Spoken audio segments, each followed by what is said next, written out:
네, 오늘 대검찰청에 대한 국정감사가 뜨겁습니다. 윤석열 검찰총장이 나왔기 때문인데 초반부터 추미애 장관을 향해서 강한 메시지를 내면서 대립각을 세웠습니다. 최영리 시사평론가, 김종인 시사캐스터와 함께 계속해서 얘기 나눠보도록 하겠습니다. 안녕하십니까? 안녕하세요. 네, 안녕하세요.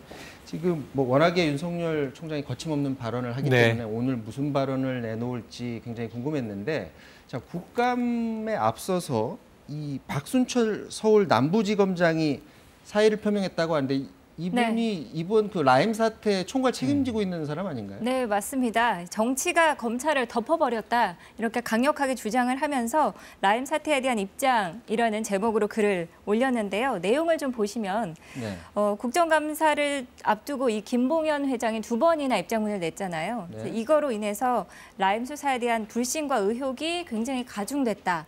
이렇게 주장을 하고 또 검찰 불신으로까지 이어지는 그런 우려스러운 상황에 이르렀다라고 적었습니다.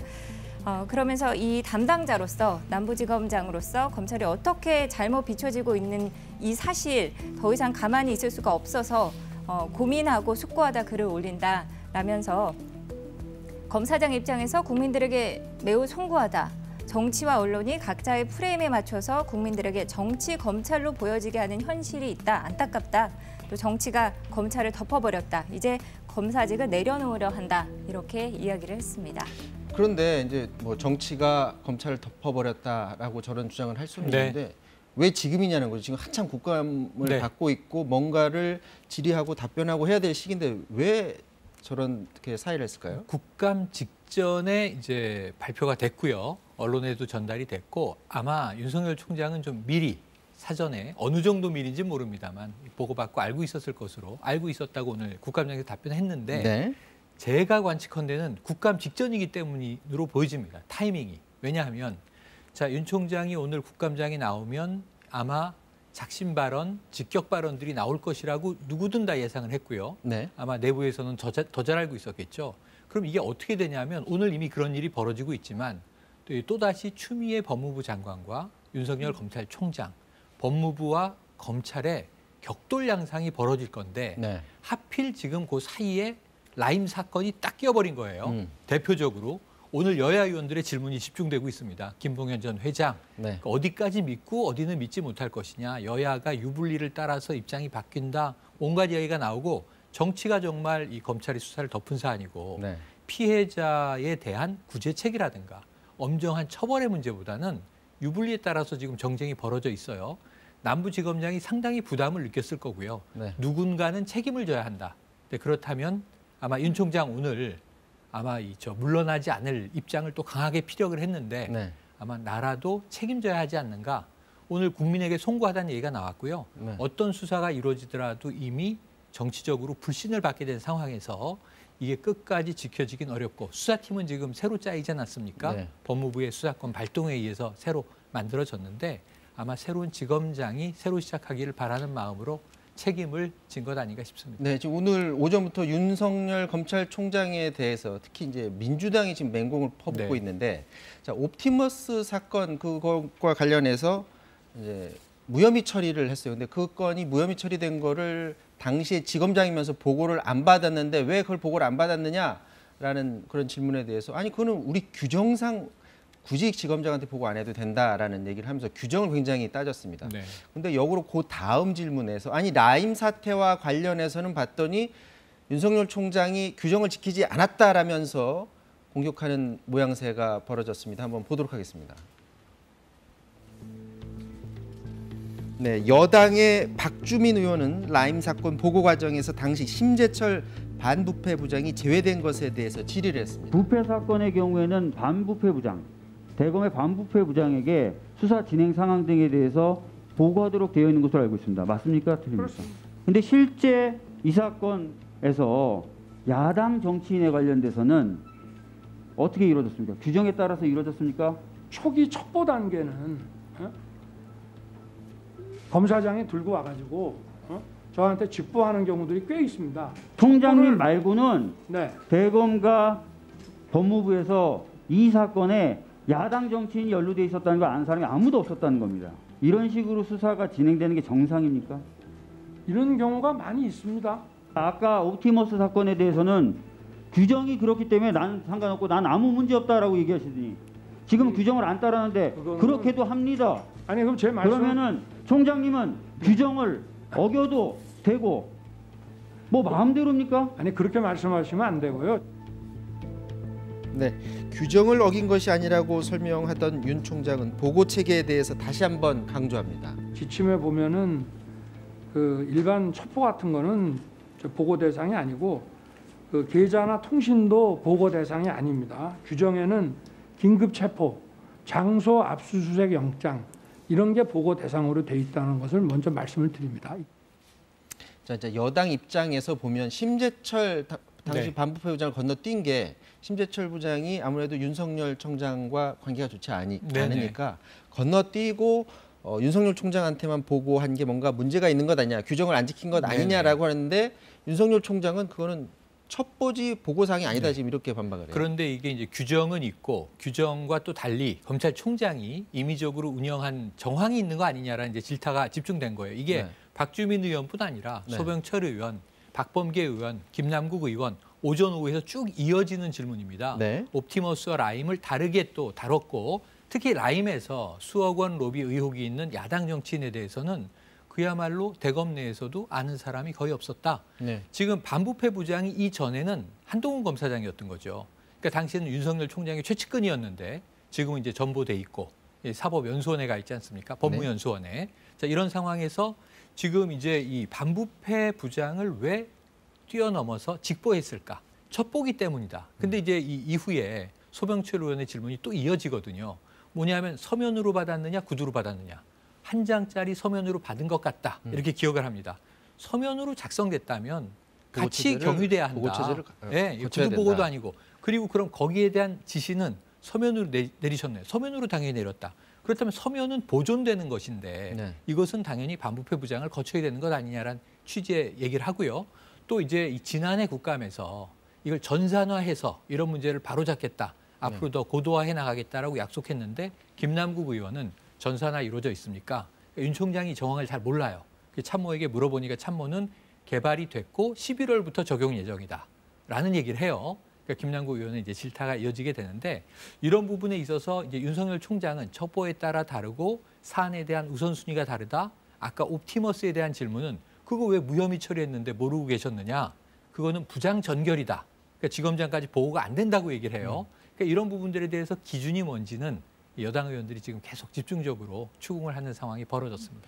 지금 오늘 큰일이 너무 많은데 지금 윤석열 총장이 국정감사장에 나온 건도 있고 네. 김봉현 전 회장, 이 라임 사태를 반전시킨 인물인데 김봉현 전 회장이 처음에 옥중 서신 그 공개한 데 의해서 오늘 또 추가로 어젯밤에 이제 공개를 네. 했어요. 그러면서 지금 상황이 네. 막 굉장히 복잡하게 돌아가고 있어요. 이 두 번째 입장문이 또 파장을 일으키고 있습니다.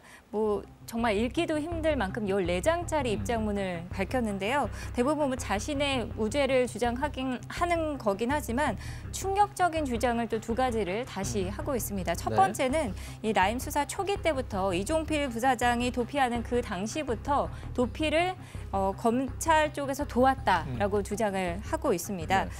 휴대전화를 어떻게 사용해야 되는지 또 검찰이 어떻게 추적을 하는지 이런 걸 구체적으로 알려주고 다 도와줬다. 네, 검사들만 쓰는 용어, 본인은 처음 듣는 뭐 1도, 2부, 300 이런 얘기까지 하면서 도왔다. 그런 얘기를 하고 있고요. 두 번째는 첫 번째 입장문에서 얘기했던 검사 3명을 접대했다. 그 부분이 사실이라는 걸 재주장하고 있습니다.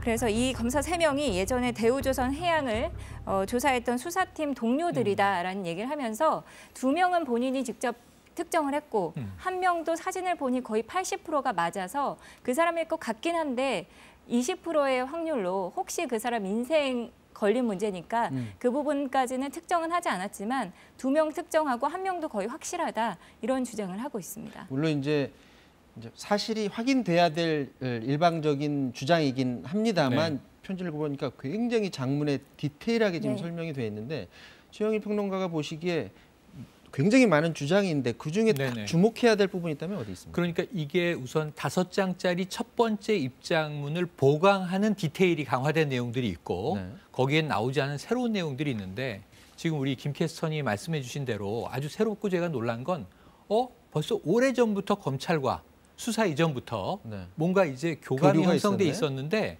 도피를 검찰 측에서 도왔다는 게 있고 네. 또 5천만 원의 돈을 남부지검장에게 전달했다는 게 있는데 네. 이게 남부지검장이 당시 윤대진 검사장이었단 말이에요.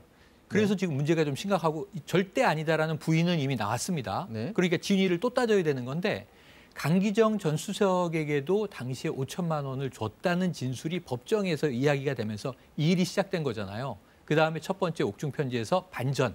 이번에는 그 반전을 다시 보강하는 자료가 나오고 있는 건데 네. 그런데 이번에는 5천만 원 전달건에 대해서 직접 줬다는 얘기가 아니라 지난번 청와대 건처럼 전달해서 줬는데 돈이 전달됐다는 움직임을 확인했다. 이렇게 얘기를 해요. 그게 뭔지 구체적 진술은 아직 없지만 조사하면 확인이 될 것 같습니다. 그런데 문제는 뭐냐 하면 이제 지난번 5장짜리 편지에서 3명의 검사에게 1,000만 원대 술접대를 했다고 이야기를 했고 바로 법무부의 감찰을 들어가서 조사를 받았는데 3명을 특정했다는 거잖아요. 네. 오늘 국감장에서 거기에 대해서는 윤 총장이 일부 부인하고 있는 부분이 또 있어요. 그리고 이거 자신은 검사가 접대받았다는 사실은 언론을 보고 16일 당일에 알았다. 그런데 이게 법무부가 감찰할 사안이 아니고 수사해야 될 사안이다. 이렇게 얘기를 하거든요. 근데 문제는 국민적 불신 얘기를 하면서 남부지검장이 오늘 사퇴했잖아요. 사의를 표명했는데 왜 그런 이 불신이 벌어지냐 하면 검사 비위가 드러났는데 검사가 수사를 들어간다. 그걸 우리 국민이 안 믿는 상황이란 말입니다. 게다가 그 조사하는 주체가 같은 지검에 있는 맞습니다. 사람들. 그런데다가 그래서 공수처를 만들자고 지난한 세월을 거쳐서 공수처가 지금 만들어지니 아닌 이 상황까지 와 있는데 검찰총장이 국정감사에서 검사위 보고 깜짝 놀랐고 미리 몰랐고 언론 보고 인지했는데 그거는 수사 대상인데 우리 검찰이 수사해야 한다라고 얘기를 하면 그걸 어느 국민이 믿겠냔 말이에요. 그러니까 이런 문제에서 지금 꼬이고 꼬여 있는 상황이 계속 이어지는데 김봉현 회장의 도주까지도 검찰이 알려줬다. 그럼 검찰은 왜 이들을 도주시켜야 했을까라는 의문부호가 딱 생기잖아요. 그러니까 파헤쳐야 될 일이 늘어나고 있는 상황입니다. 아까 김종윤 캐스터도 얘기했는데 1도 2부 300. 네. 일단 도망가고 네. 두 번째는 부인하고 그래도 안 되면 마지막에 백 써라라는 네. 것까지 뭐 썼다는데 보니까 표기는 잘못해놨어요. 네. 그 3백에 백을 써라를 본인은 계속해서 부인해라라고 그 편지에는 써놓긴 했었는데 네, 네. 이게 사실인지는 지금 모르지만 사실인지는 모르죠. 만약에 맞으면 이건 정말 대형 사건이 될 수 있는 대형 거예요. 사건이고 이게 술접대가 단순히 뭔가 이게 분위기를 좀 뭐 교감을 형성하는 관계 형성 차원의 술자리가 아니라 뭔가 구체적인 이 범죄를 이 오히려 덮어주려는 정황의 이야기들이 검찰로부터 나왔다는 얘기고 제가 놀란 건 뭐냐면 도주 중에 휴대폰을 사용하는 방법 이런 건 좀 이 아까 말씀하신 보다 그냥 달아나고 백을 쓰고 하는 것보다 더 구체적인 테크닉이거든요. 그러니까 검찰은 이런 데를 지켜보니까 이 방법은 쓰지 말아라 이렇게 가르쳐줬나 봐요. 맞습니다. 그러니까 이제 그런 측면에서는 이게 사실이라면 지금 윤석열 총장이 오늘 지금 강하게 이야기하고 있는 부분들이 계속 좀 밀릴 가능성들이 이 편지에 담겨 있는 것인데 물론 오늘 윤 총장은 사기꾼이라는 표현까지 쓰면서 강하게 좀 불쾌감을 표했는데 문제는 일부는 맞고 일부는 틀리고 그럼 왜 도대체 김봉현 전 회장은 이런 정치적 프레임에 아주 사용되기 딱 좋은 재료들을 이 타이밍에 제공하고 있는가 이것도 우리가 의심하면서 언론에서 하나하나 좀 따져볼 문제가 있습니다. 그래 그걸 한번 의심해봐야 될 것 같아요. 네. 왜 저거를 공개를 보니까 어제 바로 쓴 것 같은 맞습니다. 그런 느낌이 네네. 드는데 왜 이걸 구체적으로 쓰면서까지 뭐 편지 내용을 봤더니 자기가 이대로 가다가는 정말 큰 봉변 당할 것 같아서 네, 네. 뭐 나를 좀 도와주십시오 이런 마음으로 좀 크게 쓴 것 같아요. 맞습니다. 왜 지금, 이런 것들을 예. 구체적 자기가 우리가 잘 모르는 사실까지 다 적시하면서 이런 걸 왜 썼을까요? 그러니까 첫 번째 편지도 뭔가 흔들기 위한 건데 여기는 지금 강기정 전 청와대 수석을 법정에서 진술했다가 이 정치판뿐만 아니라 네. 지금 뭐 이게 전체 돌아가는 상황을 보니까 이게 거짓인데 이걸 밀어붙이면 안 되겠구나 싶어서 결국은 이 검찰의 기획수사에 자기가 걸렸다는 식으로 이야기를 하는 거잖아요. 네. 강기정을 잡으면 윤 총장에게 힘이 실릴 것이고 보석 정도는 해줄 수 있을 것이다. 회유에 넘어갔었는데 내가 이걸 바로잡고자 한다라는 의미고 이 5장을 보강하는 거는 이것은 미리 쓰여진 편지를 서울신문에 보냈던 거예요. 어제는 당일 작성한 것을 KBS로 보낸 거예요. 네. 14장짜리를. 근데 이것을 이 내용을 잘 보면 사실은 이유는 명확하게 드러나 있긴 해요. 너무 일이 커지고 있어서 스스로도 두렵다.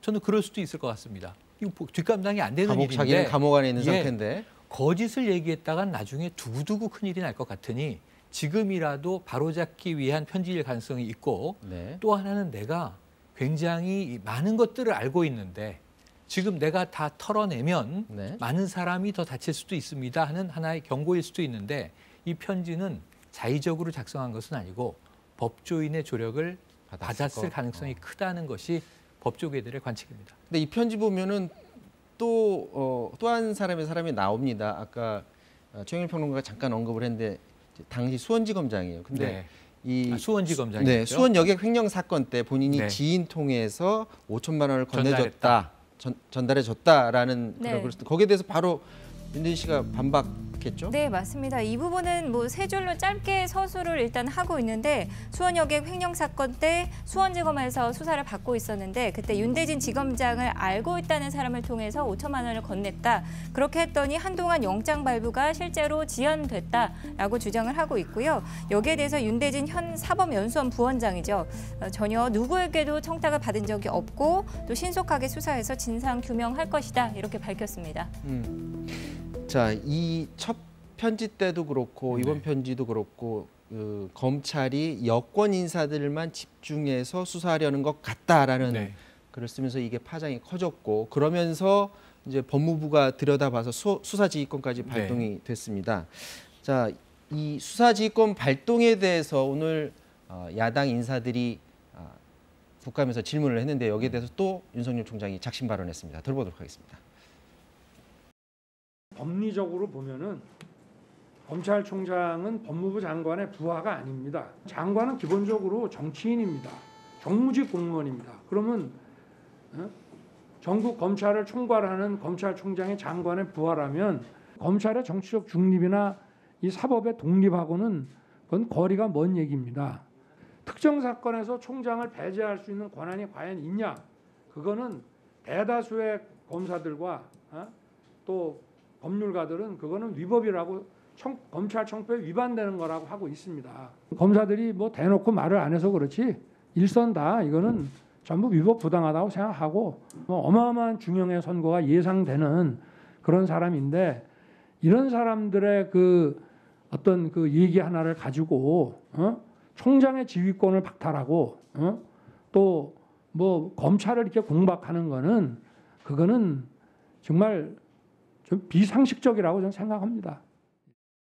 추 장관의 발언도 거친데 윤석열 총장 발언도 거칩니다. 네. 그러니까 나를 부하로 여기지 말라는 듯이 얘기하면서 맞습니다. 지나치게 간섭하지 말라. 한마디로 이 얘기 같아요. 그러니까 검찰의 독립성과 정치적 중립은 매우 중요하다. 이 정도로 좀 균형 잡아서 말씀할 수도 있었을 것 같아요. 그런데 추 장관은 정무직 공무원이니까 정권의 입장을 대변할 수 있는 것이고 거기서 날 부하 취급하면 안 된다. 지금 이런 이야기를 하는데 부하라는 표현도 조금 이제 불편감이 있는 표현이에요. 네. 상급자, 하급자 요즘에 이렇게 쓰기도 하고 상급 기관인 건 맞고 지금 두 차례 수사권이 이제 수사 지휘권이 발동이 됐는데 그걸 받아들였어요. 한 번은 다음 날, 한 번은 30분 후에.